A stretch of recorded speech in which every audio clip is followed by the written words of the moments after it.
Alone over there sits Danielle Lahlee, a woman who's no older than age 23.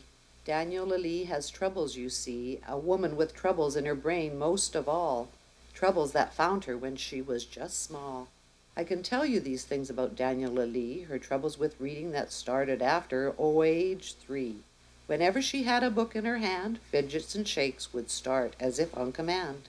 The letters would twist and jump on the page, quite ruthless they were in the way they behaved, switching lines in their order, such havoc ensued. Taunting young Danielle, these words did their worst. She got so dumbfounded she thought she would burst. Night after night she'd take a book off the shelf, sit in her chair, then try to read to herself. To conquer these words was all that she wanted. Though unsuccessful, she kept coming back completely undaunted. Then one night, as she sat in her chair, a bright flash of light interrupted her stare. She looked at a book that was suddenly there. It appeared on her desk right out of thin air. And then what happened was a cause for some fright, for the pages flipped open, untouched, that night. Danielle was drawn like a fish on a hook. Was this her big chance, a magical book?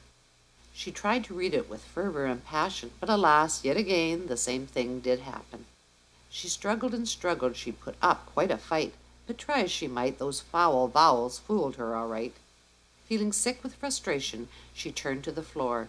Overcome with a strangeness like never before, she threw up her vowels all over the floor. First A, then E, then wobbly U. Wait, as you guessed, there were several more. Next, I hit with a splat as it fell very flat. Now O rolled off her tongue right onto the mat. Don't ask me why, but the last one was Y. Danielle Lahlee just sat there in shock, held her head in her hands, and started to rock. Then parting her fingers, uncovering her eyes, she looked at what lay before her in wondrous surprise. Danielle sighed and slumped in her chair. Suddenly a woman appeared from thin air. Danielle was spellbound. This was too much to bear. All she could do was to sit and to stare. Upon closer inspection, anybody could see that adorned on the woman's chest was the letter E. She scolded her royally for setting her free. What would the world do with no letter E? Danielle looked at the book, and on the page she could see all the vowels had vanished. It was plain as can be. Oh, what could she do? How could she set this right? She covered her face to ponder her plight. She felt a tap on her back. It was that woman, all right. She stuttered, she stammered, she managed to say, I'm sorry, so sorry for letting E get away. I'm an A, not an E. Would you be happier if all the vowels are set free? Wait, just 1 minute, thought Danielle Lahlee. Would she be sorry? Would she complain if no one else can have vowels in their brain? Her smile grew larger. A shiver ran down her spine. Getting rid of these vowels would be just fine. Think of all the people going about their day learning they can no longer read in a meaningful way. No one could read a menu, a soup can, or a newspaper page. Without any vowels, would anyone care? Would words just disappear into thin air? Let's see what would happen if all this came true. Let's take a close look at our friends, Sam and Sue.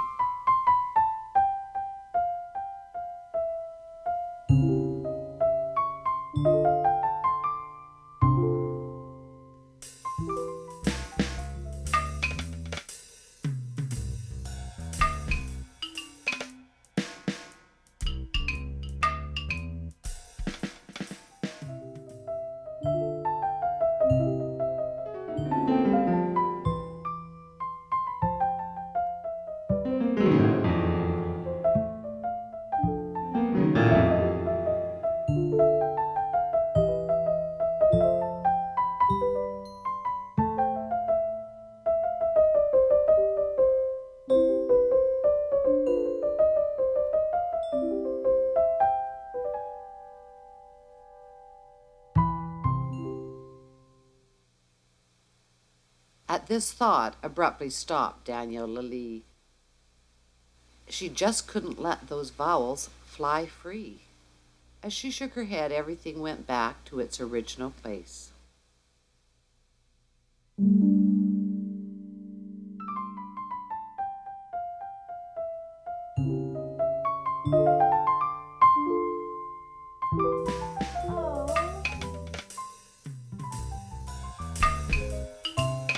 still unable to read, all by herself, completely surrounded by books on their shelf, Danielle Lahlee sits in her chair and says to herself, All my attempts to read have been in vain. I so want to read, not sit and complain, but these darn vowels won't stay in my brain. I need help in the most urgent of ways. So don't leave Danielle alone in her room. Don't think she is dumb or just full of gloom. There's more than one way of learning, you see. So pick up a book and turn on the light. Say to each and every Danielle Lahlee, I'm here to help you. Now here is the plan. I will read you this book the best that I can.